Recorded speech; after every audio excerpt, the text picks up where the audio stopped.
এই যে জি আমাদের প্রাক্তন প্রধানমন্ত্রীকে নিয়ে যেটি বললেন যে ওনারা, এটা আমি অনেকেই অনেক কথা বলছেন, আমি শুনেছি সবগুলো, অনেক আইনজীবীরা অনেক কথা বলেছেন আহ, যে বন্দি বিনিময় চুক্তির আওতায় ওনাকে সরকার আনতে চান।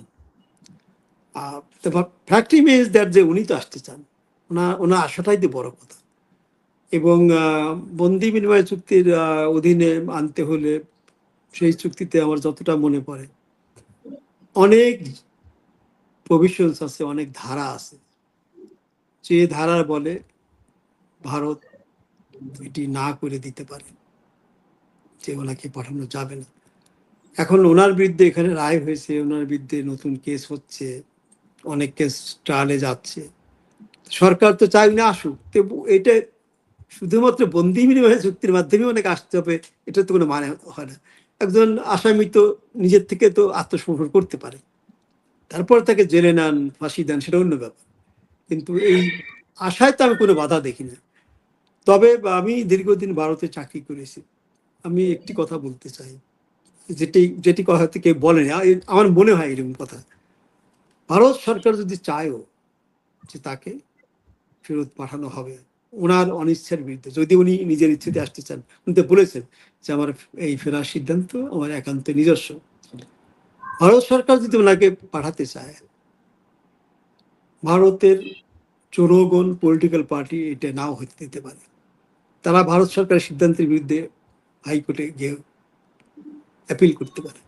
আসসালামু আলাইকুম দর্শক, আমি আতিক রহমান পূর্ণিয়া, আপনাদের স্বাগত জানাচ্ছি Purnia view YouTube channel Facebook পেজে আমাদের নিয়মিত সমসাময়িক বিষয় নিয়ে আলাপচারিতার অনুষ্ঠান খোঁজ খবরে। আমি আজকের অনুষ্ঠানে আপনারা দেখতে পাচ্ছেন পর্দায় আমাদের একজন সম্মানিত নতুন আলোচক, যিনি প্রথমবারের মতো আমাদের সঙ্গে আলোচনায় যোগ দিয়েছেন। দেশ বরেণ্য মানুষ, দেশের আমাদের পররাষ্ট্র মন্ত্রণালয়ের একজন নামকরা কূটনীতিক, যিনি দিল্লিতে এবং জেনেভায় এবং কানাডা যদি ভুল না করে থাকি খুব গুরুত্বপূর্ণ আমাদের পররাষ্ট্র মন্ত্রণালয়ের দায়িত্বে ছিলেন। এর বাইরেও বাংলাদেশের বিনিয়োগ নিয়ে তার বিস্তর দায়িত্ব পালন করেছেন। তিনি বেসরকারি খাতেও কাজ করেছেন। সাবেক রাষ্ট্রদূত ডক্টর খলিলুর রহমান। ডক্টর খলিলুর রহমান, আপনাকে আমাদের দর্শকদের পক্ষ থেকে সালাম এবং শুভেচ্ছা জানিয়ে আজকের অনুষ্ঠান শুরু করছি। থ্যাংক ইউ বিশেষ করে ভাই, thank you for connecting me. Thank you. বিশেষ করে দিল্লিতে যেহেতু তিনি দীর্ঘ সময় কাজ করেছেন, আমাদের সমসাময়িক বিষয়ের মধ্যে প্রথমেই আমাদেরকে একটু আলোচনায় আনতে হয় ভারত বাংলাদেশ রিলেশন এবং সেখানে শেখ হাসিনা ইস্যু। খুব গুরুত্বপূর্ণ একটি ইস্যু। এটা ডক্টর মোহাম্মদ ইউনূস সরকারের সময়ে একদম তলানিতে পৌঁছেছিল এবং শেখ হাসিনা ইস্যুতে জিনিসটা আরো বেশি জটিল হয়েছিল। এখনো বর্তমান সরকারের সময়ে এসেও পুরোপুরি ভারতের সাথে বাংলাদেশের সম্পর্ক 100% স্বাভাবিক হয়ে গেছে সেটা হয়তো বোধহয় আমরা এখনো বলতে পারছি না। তবে চেষ্টা চলছে, দেশের পক্ষ থেকে চেষ্টা চলছে। ভারতের ভিসা উন্মুক্ত হয়েছে। বাংলাদেশের প্রধানমন্ত্রীর পক্ষে একজন বিশেষ দূত তিনি গিয়ে ভারতের নিরাপত্তা উপদেষ্টা অজিত দোভালের সঙ্গে মিটিং করে এসেছেন। সেই সময় ঘোষণা এসছে শেখ হাসিনা ডিসেম্বরে ফিরতে চান। আমি ডক্টর খলিলুর রহমান আপনার কাছে জানতে চাই এই সার্বিক বিষয়টার তাৎপর্য কূটনৈতিক দৃষ্টিকোণ থেকে। কারণ শেখ হাসিনা ফিরলে পরে এখানে ভারতের যেসব ভারত একটা স্টেক হোল্ডার স্বাভাবিকভাবে, তো আমাদের সাথে ভারতের সম্পর্কটা এই 2-4 মাসে এই ইস্যুতে কোন দিকে টার্ন করতে পারে এবং শেখ হাসিনা ফিরে আসার ইস্যু কি শুধু তার একক সিদ্ধান্ত নাকি এর সাথে আরো ইন্টারন্যাশনাল কোন রিলেশন জড়িত আছে? ডক্টর খলিলুর রহমান, আপনার কাছে একটু জানতে চাই। আবার আপনাকে ধন্যবাদ জানাচ্ছি। আসলে আমি I go straight to the point. এখানে কিন্তু আমি যেটা দেখেছি, শেখ হাসিনা প্রাক্তন প্রধানমন্ত্রী নিজে এবং ভারতীয় তরফ থেকে বলা হয়েছে যে এই সিদ্ধান্তটি ওনার নিজের, এখানে বাহ্যিকভাবে ভারতীয়দের কিংবা ভারতীয় সরকারের কোনো সম্পৃক্ততা আছে বলে তারা কিন্তু স্বীকার করেননি। এবং আপনি মনে আছে যে ভারতের পররাষ্ট্রমন্ত্রী একাধিকবার বলেছেন যে উনি আমাদের সম্মানিত রাষ্ট্রীয় অতিথি, উনি কতদিন থাকবেন, কখন যাবেন, এটি পুরোপুরি তার ইচ্ছের উপর। এবং আমার যতদূর আমি দেখেছি যে প্রাক্তন প্রধানমন্ত্রী বলেছেন যে উনি ডিসেম্বরের ভিতরে ফিরতে চান, এটি তার একান্তই নিজস্ব সিদ্ধান্ত। তো এখানে আমি অন্য কিছু বা বলার স্কোপ আছে বলে মনে করি না। আর আপনি যেটি বললেন যে আমাদের নিরাপত্তা উপদেষ্টা কদিন আগে অভিজিৎ দোভালের সাথে দেখা করে এসেছেন, আহ, এটি কিন্তু আসলে বিমস্টেকের একটা বা নিরাপত্তা কর্মকর্তাদের কিংবা নিরাপত্তার দায়িত্বে যারা বা আছেন তাদের একটি বৈঠক ছিল। তো এটি কোনো বাইলেটারাল বৈঠক কিন্তু ছিল না। এখন ডেফিনেটলি যেহেতু উনি গিয়েছিলেন, ওনার সাথে আমরা অন্তত হ্যান্ডশেকের ছবি দেখেছি, কোনো মিটিং এর কথা কিন্তু কোনো পক্ষ থেকেই বলা হয়নি। বাট ইট ইজ আন্ডারস্টুড যে এই কথাগুলো উঠতে পারে যে শেখ হাসিনা দেশে ফিরবেন কিনা, ফিরলে কি হবে, ভারতীয় সরকারের পজিশন কি, আমাদের সরকারের পজিশন কি, এটা আমরা অনুমান করতে পারি। বাট এটা নিশ্চিতভাবে আমার মনে হয় না যে কোনো সরকার বলেছে যে there was a meeting between the two security, national security adviser. যদিও আমাদের ওনাকে বলা হয় বোধ হয় security adviser to the prime minister, আর উনি অজিত দোভাল সাহেব তো ন্যাশনাল সিকিউরিটি অ্যাডভাইজার। সো এটুকুই আমি বলবো। আর কোনো স্পেসিফিক কোশ্চেন আছে? বাংলাদেশ সম্পর্কে আমি কথা বলতে চাই। আমি মনে করি যে বাংলাদেশ ভারত এটি একটি ঐতিহাসিক সম্পর্ক, এবং এই সম্পর্ক কোনো কিছুর উপর নির্ভর করে চলা উচিত না।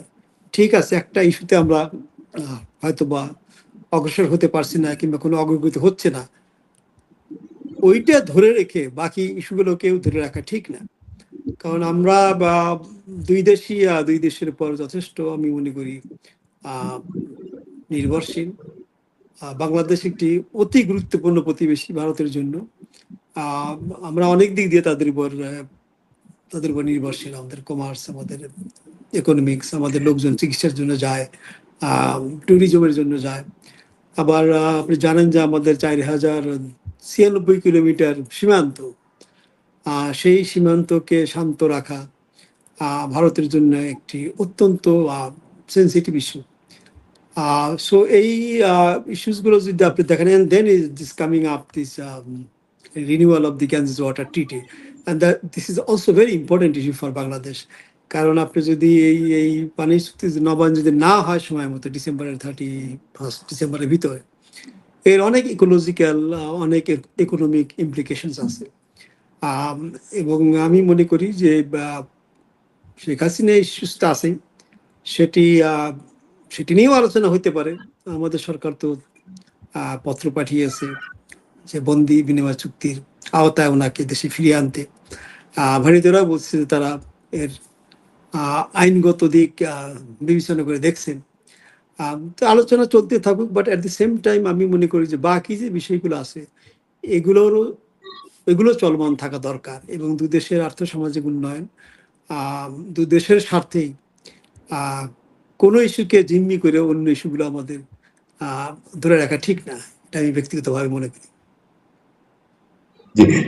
আমি একটু জানতে চাবো আপনার কাছে যে শেখ হাসিনা ইস্যুটা ভারতের বাংলাদেশের প্রতি ইন্টারেস্ট আছে আমেরিকার, বাংলাদেশের প্রতি ইন্টারেস্ট আছে চায়নার, এবং বলা হয়ে থাকে যে শেখ হাসিনার রিজিমটা চেঞ্জ হয়েছে ইউএস এর ফান্ডিং এ, যেটা ডোনাল্ড ট্রাম্পও ইঙ্গিত দিয়েছেন। সেই ক্ষেত্রে শেখ হাসিনা যদি ফিরে আসতে চায়, সেখানে চায়না এবং ইউএসএ কি কোনো তারা কোনো স্টেক হোল্ডার না, তাদের কোনো একটা সে থাকতে পারে না? আপনার কি মনে হয়?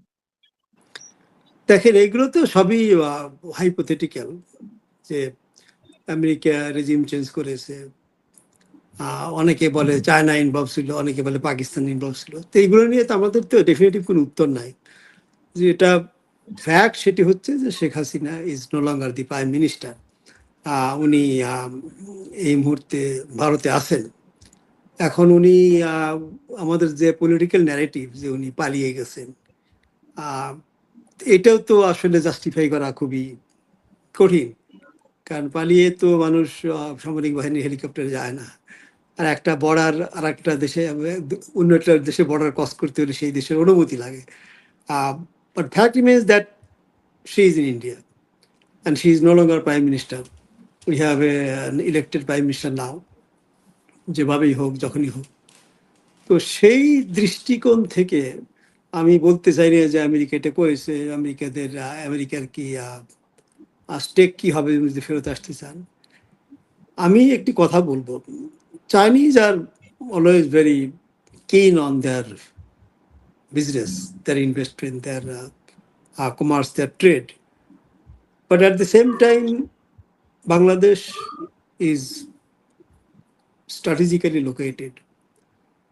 এবং বাংলাদেশকে যদি কেউ বন্ধু হিসেবে পায় এবং বাংলাদেশ যদি তাতে রাজি হয়, সেক্ষেত্রে বাংলাদেশকে ব্যবহার করে বাংলাদেশের ভূখণ্ড অথবা বাংলাদেশের সামুদ্রিক বন্দরকে ব্যবহার করে অনেক বড় বড় দেশ অনেক সুবিধা পেতে পারে।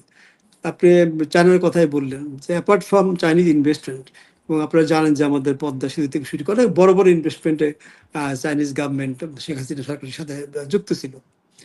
অ্যান্ড ওই 24-এর 5ই আগস্টের পর থেকে I should say Chinese has been working very aggressively to work even with the Indonesian government. I think Indonesia's first visitor ছিল বোধহয় চায়নাতে, না হয়তো না, গিয়েছিলেন উনি মার্চ মাসে 2025-এ। and they're always keen to work with Bangladesh. এখন এই যে ইকোনমিক করিডোরের কথা নতুনভাবে যেটা এসছে, তিস্তা প্রজেক্টে চাইনিজদের ইন্টারেস্ট অনেক আগের থেকেই ছিল, এবং এখন তো আমাদের মাননীয় প্রধানমন্ত্রী সংসদে দাঁড়িয়ে বলেছেন যে জাতীয় অগ্রাধিকার ভিত্তিতে এই তিস্তা প্রজেক্ট বাস্তবায়ন করা হবে, এবং চাইনিজ রেটে নিয়ে এখন তাদের ফিজিবিলিটি স্টাডি করবে।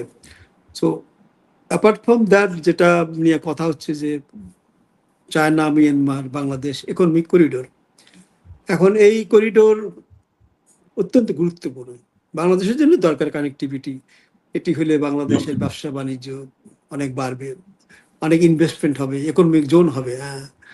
বাট আমি, সবাই জানে এটা, আপনি শুনেছেন, চাইনিজদের জন্য এটি বিশেষ গুরুত্বপূর্ণ।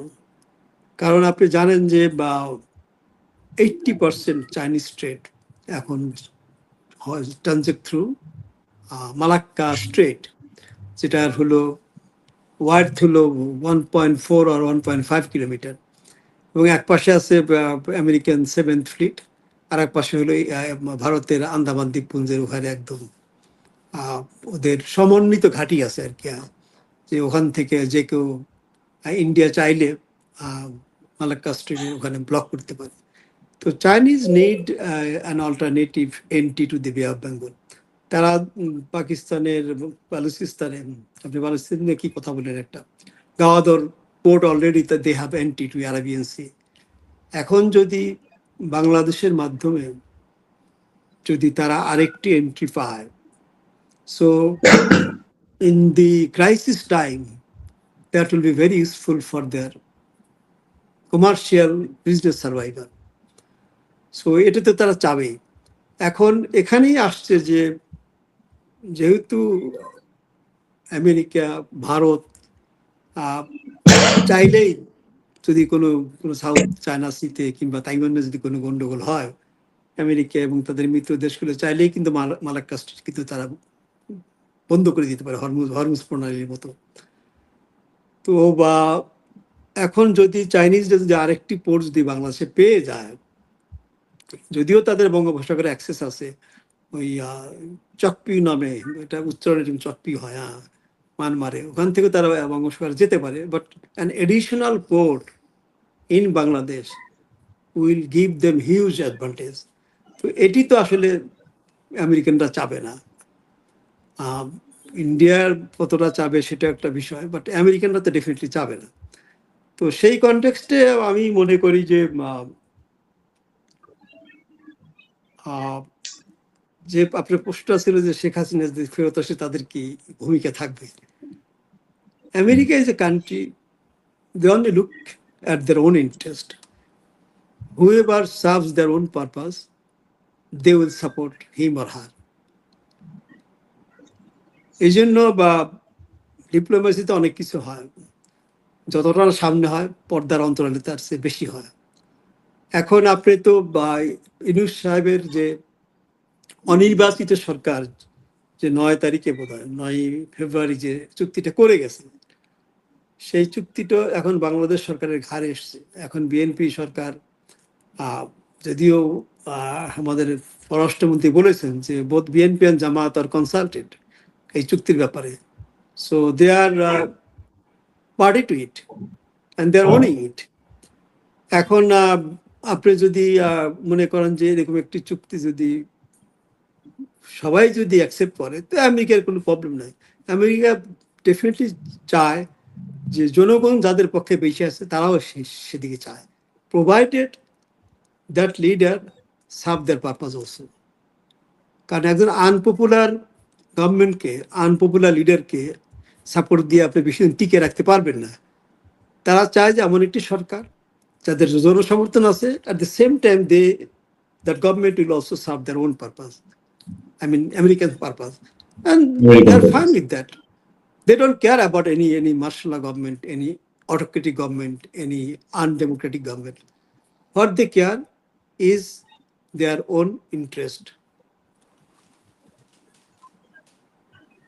জি, আমি আরেকটা ভিন্ন প্রসঙ্গে যেতে চাই। আমি প্রসঙ্গটা আমাদেরও অনেকেরই আগ্রহ আছে দেশে।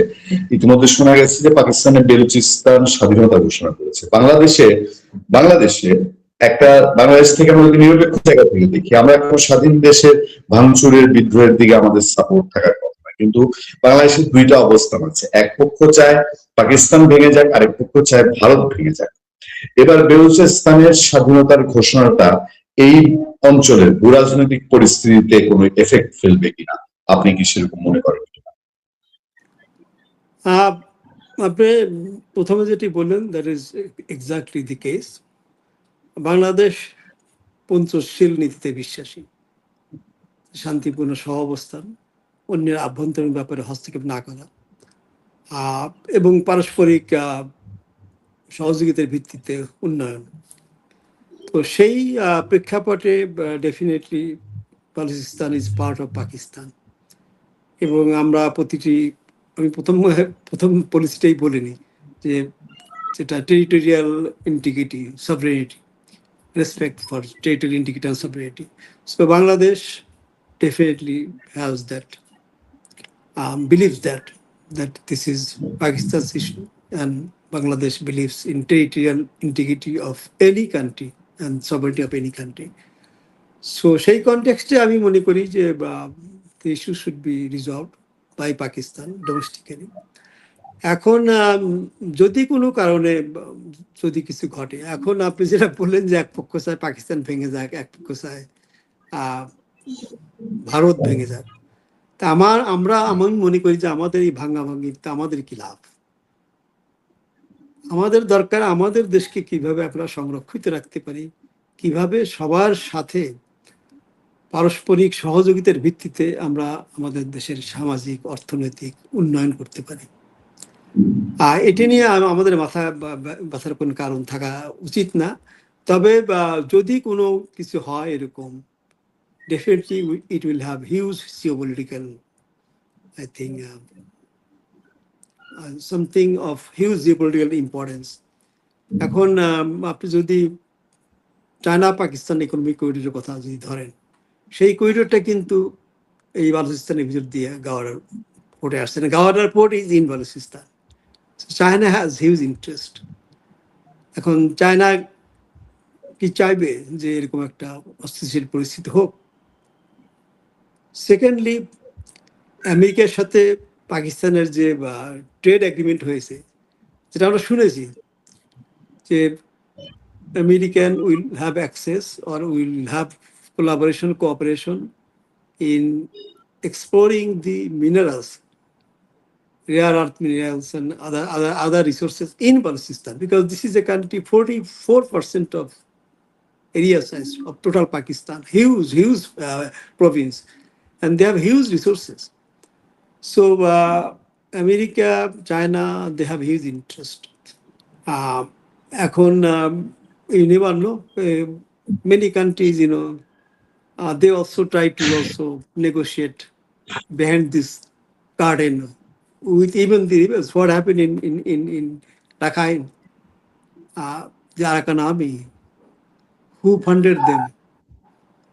So এটা ভাবা আসলেই আমরা বাহ্যিকভাবে বলতে পারি যে both Pakistan, China and USA, they definitely want Balochistan should be stable and they can extract the benefits they like to have from it. In terms of India, I think that is a huge benefit for India if there is something wrong goes in Balochistan. Can you imagine 44% of Pakistani land will be separated? And that will be of huge interest. I don't think that we have any kind of interest, and we should show any kind of interest in the issue of Balochistan. Doctor Khalilur Rahman, আমরা আরেকটা প্রসঙ্গ দিয়ে আজকে আলোচনায় সংক্ষিপ্ত আলোচনা শেষ করব। সেটা হচ্ছে, আমরা জানি যে আপনি আমাদের ইনভেস্টমেন্ট সেক্টর নিয়ে আপনার যথেষ্ট জ্ঞান এবং অবদান আছে। আমি একটা জিনিস আপনাকে নজর দিতে চাই, ডক্টর ইউনূস সরকারের সময় বাংলাদেশে খুব ঢাকঢোল পিটানো হয়েছে যে বাংলাদেশে ইনভেস্টমেন্টের বন্যা বয়ে যাবে। তারা ইনভেস্টমেন্ট ফেয়ার করেছে, এরপর কি হয়েছে আপনি আমরা সবাই জানি। পৃথিবীর সমস্ত দেশ আমাদের কাছে আসবে, আমরা কারোর কাছে যাব না। শেষ পর্যন্ত কে কোথায় আসলো আর কোথায় গেল। আর এখন এসে আবার ইনভেস্টমেন্ট ল হচ্ছে। ইন টোটাল আমাদের ইনভেস্টমেন্ট সিচুয়েশনটা এখন কি, আমাদের যে গ্রাফ তৈরি সেটা তাহলে কোন দিকে যাচ্ছে? ডক্টর খলিলুর রহমান। হ্যাঁ, থ্যাংক ইউ। হ্যাঁ, আমি আসলে আমি যখন জাতিসংঘতে পরিচালক পদে ছিলাম, সেখান থেকে যখন ফেরত আসি 2018 সালে, তখন একটি নতুন ডেস্ক সৃষ্টি করা হয় পররাষ্ট্র মন্ত্রণালয়ে। এটার নাম ছিল ট্রেড, ইনভেস্টমেন্ট অ্যান্ড টেকনোলজি, এবং আমাকে এটার দায়িত্ব দেওয়া হয় কারণ আমি একসময় যখন জেনেভাতে পোস্টেড ছিলাম তখন আমি আংটার, WTO এইগুলো দেখতাম। যাই হোক, তো এই দায়িত্বে থাকাকালীন সময় আমি তখন অতিরিক্ত পররাষ্ট্র সচিব ছিলাম 2018-তে। I had to work very closely with BIDA, BESA, PPP and One Stop Service, এই চারটি অর্গানাইজেশনের সাথে। There are problems. There are problem of coordination among these four bodies. তারপর আমি কানাডাতে গিয়েও এদের সাথে আমার যোগাযোগ ছিল, যখন আমি কানাডিয়ান ইনভেস্টরদের এখানে আনতে চাচ্ছিলাম, এদের সাথে কথা বলতে হতো। So I had some idea about the functioning of these four bodies and how they work. Yunus সাহেবের কথা তো আপনিই বললেন, উনি তো কত কথাই বলেছেন। তারপর দেশকে টুকরো টুকরো করে দিয়ে উনি চলে গেছেন। I think the progress we made over the last 54 years or 53 years, his 18-month rule has demolished everything. Not only this social economic progress. আজকে আমাদের সমাজ মানে বহুদা ভাগে বিভক্ত, আমরা একজন আরেকজনের পিছনে লেগে আছি। এই যে তার যে মবক্রেটিক দুঃশাসন আর অপশাসন, এটা যে আমাদের কোথায় নিয়ে গেছে আমরা বলতে পারবো না। আপনি সবাই জানেন যে উনি তো 2025 একটা সামিট করেছিলেন, ইনভেস্টমেন্ট সামিট। সেখানে 100 থেকে 150 ডেলিগেট এসেছিল বাইরের থেকে, অনেক ঢাকঢোল পিটিয়ে প্রচুর টাকা খরচ কেটে করা হলো। এবং ওই সামিট চলাকালে কিন্তু আমাদের এই বিদেশি বিনিয়োগকারীদের শোরুমগুলোর লুটপাট হলো। আপনার মনে আছে বোধহয়, I think 2025 এপ্রিল-মে মাসের দিকে বাটার দোকান মনে আছে লুটপাট হচ্ছে। তারা নিজ চোখে এটা দেখে গেছে। যে দেশের সরকার এইগুলো কন্ট্রোল করে না, অনেক ক্ষেত্রে এইগুলোকে এনকারেজ করেছে, সেই দেশে কে বিনিয়োগ করতে আসবে? এবং ফলশ্রুতিতে আমরা কি দেখেছি? কোনো বিনিয়োগ আসেনি।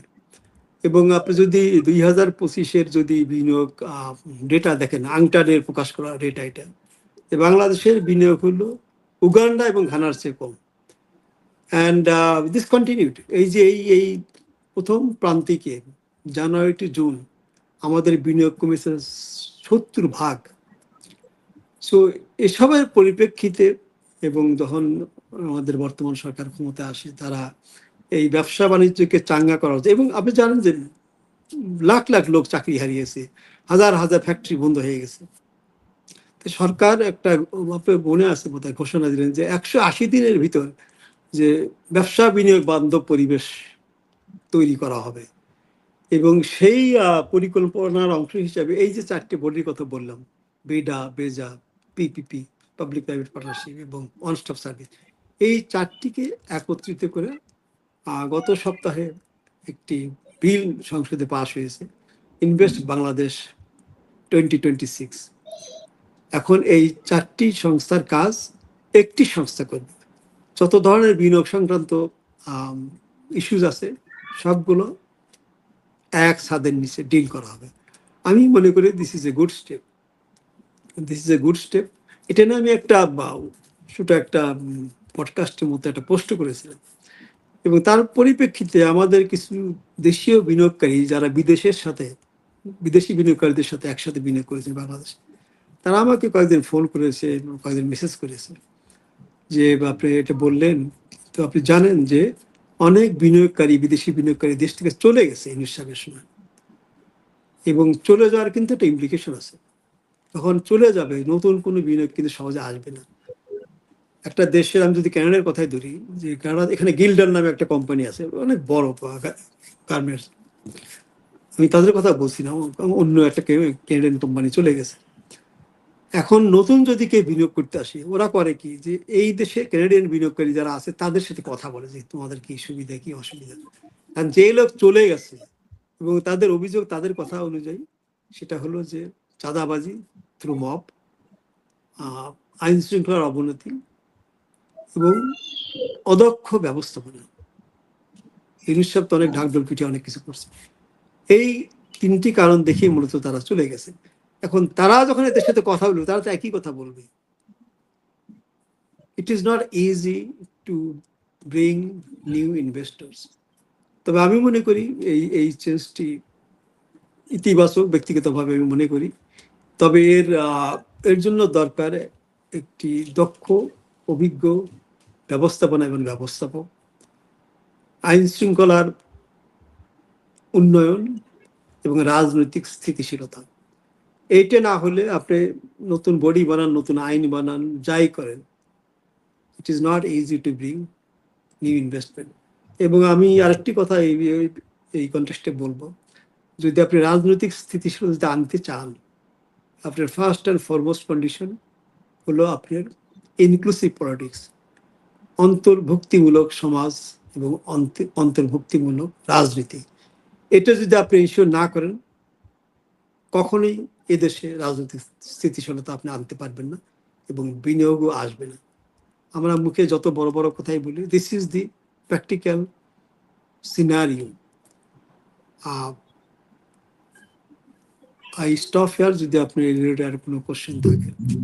Thank you very much doctor Khalilur Rahman, thank you very much. আমাদের দর্শকদের পক্ষ থেকে প্রথমবার আপনাকে পেয়েছি, নিশ্চয়ই সামনে আবারও আপনার সঙ্গে আচ্ছা, আমি আরেকটি কথা আপনার প্রথম পোস্টের যেটা আমরা শুরু করছিলাম, যদি আমি বলতে পারি, ইজ পসিবল? কারণ আমি যেটা দেখেছি যে ওনার acceptability in Indian society, in Indian political structure, among the opposition political parties, not only the party in power, huge. তো এটি বোধহয় কেউ কখনো বলে না। আমার মনে হয়েছে যে even if India wants to send her, they will be legally challenged by other people. They might be, this is my view. আমি অ্যাড করলাম। জি জি, থ্যাংক ইউ ভেরি মাচ। আমি আজকের মতো বিদায় নিতে যাচ্ছি। ভালো থাকবেন, সুস্থ থাকবেন, শুভরাত্রি, আসসালামু আলাইকুম। ওয়ালাইকুম আসসালাম, thank you for connecting me. আপনি ভালো থাকবেন, আমাদের জন্য দোয়া করবেন। আসসালামু আলাইকুম। থ্যাংক